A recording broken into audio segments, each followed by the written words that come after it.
Está começando mais um programa Nossos Pesquisadores e hoje a conversa com o professor Luiz Nunes de Oliveira do IFISC. Professor, conte pra gente um pouco da sua trajetória acadêmica. Minha trajetória acadêmica, Viviane, é bastante longa, porque eu comecei aqui na graduação em 1970. Né? E acabei fazendo a graduação, me formei no final de 1973, e nessa época já tinha aqui em São Carlos um grupo que estava trabalhando com eletritos. E foi uma época muito interessante, porque esse grupo começou a contar com a presença do professor Bernhard Gross, que era alemão, mas estava radicado parte do tempo dele nos Estados Unidos e parte do tempo dele aqui no Brasil. Então, ele vinha a São Carlos e passava tipicamente 6 meses por ano. E eu tive a felicidade de poder trabalhar com ele e junto com o professor Guilherme Fontes Leal Ferreira. Os dois agora já são falecidos, mas eles são figuras que tiveram uma importância muito grande aqui no nosso instituto e acabaram definindo o que hoje é o nosso grupo de polímeros. Então, eu fiz a iniciação científica com o professor Guilherme e eu fiz o mestrado com o professor Bernhard Gross. Acabei o mestrado em 1975 e no ano seguinte eu fui para os Estados Unidos para fazer o doutorado. Fui para a Universidade de Cornell. Lá eu passei 4 anos, bom, na verdade eu passei 3 anos lá em Cornell e o último ano eu fui acompanhar o meu orientador numa viagem que ele fez para Copenhague, para um instituto conhecido como Nordita, né, que é associado ao Instituto Niels Bohr de pesquisa, que pertence à Universidade de Copenhague. Então, esse período aí foi muito, muito interessante, porque nessa época a Universidade de Cornell tinha um departamento de física teórica que estava em ascensão. Tinha sido acontecido algumas descobertas naquele tempo e nos próximos anos aconteceram outras que chamaram muita atenção da comunidade internacional, e um dos professores com quem eu colaborei indiretamente, não foi meu orientador, mas eu trabalhei com ele, o professor Kenneth Wilson, acabou ganhando o Prêmio Nobel em função do trabalho que ele fez nessa época. Então, isso fez com que a universidade ficasse muito conhecida, havia muitos visitantes, eu conheci muita gente interessante lá, então foi um período muito especial para mim. E quando nós fomos para Copenhague, isso foi no último ano, em 79 e 1980, lá também encontrei um ambiente muito interessante, em particular, quando chegou no final de 1979, todos os prêmios Nobel que vinham para a cerimônia de entrega do prêmio passavam lá por Copenhague, e então eu tive a oportunidade de conhecer vários daqueles prêmios, né? Então foi uma época muito rica, muito interessante, e eu acabei trabalhando lá numa técnica conhecida como grupo de renormalização, que estava no começo, e eu então participei da construção desse método que hoje é conhecido como grupo de renormalização numérico. E boa parte da minha atividade científica deriva do que eu aprendi naquela época. Bom, depois disso eu voltei aqui para o Brasil, e aí eu comecei a trabalhar no grupo de teoria.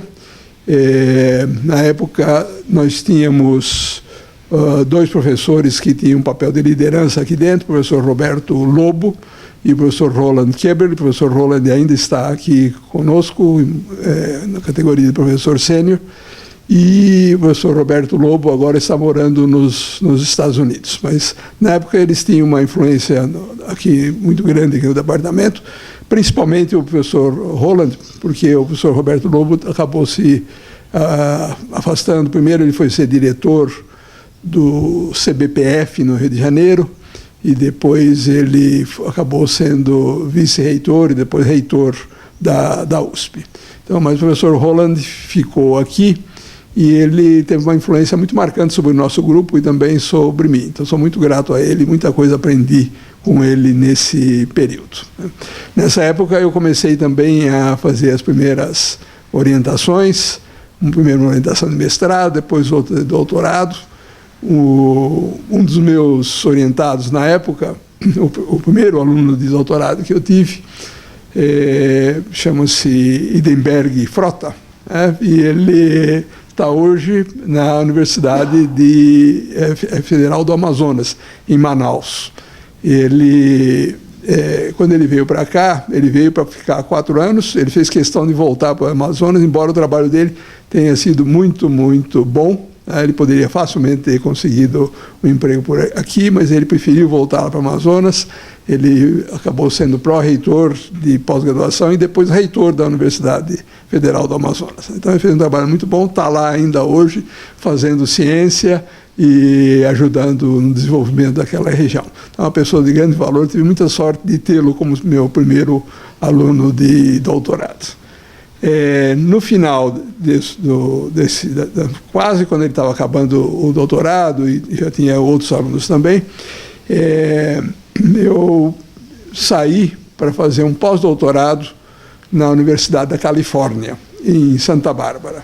Eu passei 2 anos lá, trabalhei com uma outra pessoa que acabou ganhando o prêmio Nobel, o professor Walter Kohn. Então, ali aprendi uma outra técnica chamada teoria do funcional da densidade, e trabalhei também com um professor de grande gabarito. Na época ele não era professor, era um postdoc, mas hoje ele é diretor do Instituto Max Planck em Halle, na Alemanha. Chama-se Eberhard Gross, o pessoal conhece como Hardy Gross. E ele teve um papel muito importante também nessa teoria, que é conhecida como teoria do funcional da densidade. Então, eu aprendi essa outra técnica e, com isso, eu ganhei um conhecimento que eu acho muito importante. Fizemos uns trabalhos que tiveram bastante sucesso na época. Em particular, nós estendemos essa teoria do funcional da densidade para supercondutores. E esse daí é um campo que hoje é muito explorado, há uma literatura muito vasta sobre esse tema. Começou com esse trabalho que eu fiz em colaboração com o Hardy Gross e com o professor Walter Kohn. O senhor chegou a imaginar que seria professor um dia? Eu sempre quis ser professor, desde que eu estava no colégio, eu acredito. Eu tive a vontade de ser professor. A minha dúvida era se eu seria um professor de matemática ou um professor de física. Eu acabei escolhendo física porque eu fui passar um ano num programa de intercâmbio nos Estados Unidos, e lá eu tinha um professor de física muito, muito bom, chamava-se Gary Porter. E ele teve uma influência muito marcante sobre mim. Quando eu voltei, eu resolvi que eu queria fazer física, e acabei fazendo física. Aliás, quando eu vim para cá, não existia o curso em São Carlos. Então, eu fiz o vestibular e entrei no Instituto de Física de São Paulo, da USP. Mas eu fiquei lá um mês, e nesse período abriu aqui inscrições para o curso de Física de São Carlos, que era recém-criado. E eu fiz o vestibular, passei, e aí fiquei na dúvida se ficaria em São Paulo ou ficaria aqui. O curso em São Paulo já tinha começado, e aqui foi começar só em abril, porque era o primeiro curso, então as coisas demoraram para funcionar. Nesse período de um mês, eu assisti às aulas lá em São Paulo, e depois eu vim passar uma semana aqui. Falei, vou assistir aqui também para ver como é. Eu achei que aqui estava muito melhor. Tinha uma razão, é que em São Paulo tinha havido, na época, aliás, na época não, um ano antes, em 1969, tinha havido uma série de cassações de professores, nós estávamos num pleno regime militar, foi logo depois do AI-5, então havia um clima de desolação, né? Todos os alunos que estavam lá diziam, olha, aqui já foi muito bom, mas agora os professores foram cassados e dificilmente vai recuperar. Isso tudo acabou se mostrando incorreto, mas tinha esse clima que me parecia bem deprimente na época, enquanto que aqui em São Carlos eu encontrei, ao contrário, um clima de grande entusiasmo por causa do novo curso que foi formado. Então eu acabei ficando por aqui. E o que levou o senhor a escolher a física teórica e não a experimental? Boa, uma excelente pergunta, né? Eu fiquei com a física teórica principalmente por influência do professor Guilherme Fontes Leal Ferreira. Eu estava na dúvida, quando eu estava no terceiro, quarto ano, eu estava na dúvida sobre se eu faria física teórica ou experimental, mas o professor Guilherme me convenceu e eu não me arrependo, não. Eu fiquei muito contente com essa decisão que eu tomei. E eu acho que o argumento que me fez escolher esse campo foi que ele me disse, olha, nós estamos trabalhando com o professor Bernard Gross, que eu já mencionei, e ele vem aqui, e ele é uma pessoa que é capaz de trabalhar com física teórica e com física experimental. Então, se você trabalhar com ele, você vai ver como funciona uma coisa e como funciona outra. Isso, de fato, aconteceu. Mas, quando ele veio, eu já tinha uma inclinação pela física teórica, e graças ao professor Guilherme, acabei, então, entrando nessa área. E por que a divisão de física teórica e experimental? Na verdade, hoje em dia, há a divisão em 3 categorias, né? Tem física teórica, física experimental e física computacional. Os 3 têm características distintas e, hoje em dia, nós podemos dizer que cada uma delas constitui uma área independente. Essa divisão acontece porque a física é muito complexa e já se aprendeu há muito tempo que uma pessoa que quer trabalhar nas 2 áreas ao mesmo tempo dificilmente consegue o mesmo sucesso que alguém que trabalha numa, se especializa nessa ou naquela área. E quais os desafios da física teórica? O desafio da física teórica é entender o que os experimentais fazem. A física é uma ciência experimental. Então, o que os experimentais vão gerando de dados deve, em princípio, ser interpretado pelos físicos teóricos.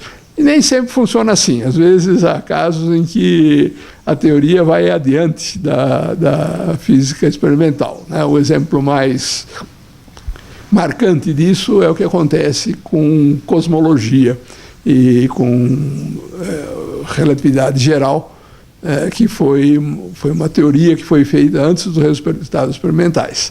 O Einstein, em 1905, começou a teoria da relatividade, depois, em 1916, ele lançou a teoria da relatividade geral, e a partir dela é que foram obtidos muitos resultados experimentais que a gente conhece, que nem poderíamos imaginar se não houvesse essa teoria. Mas essa é uma situação rara. O normal é a experiência ser feita primeiro e o experimental querer interpretar.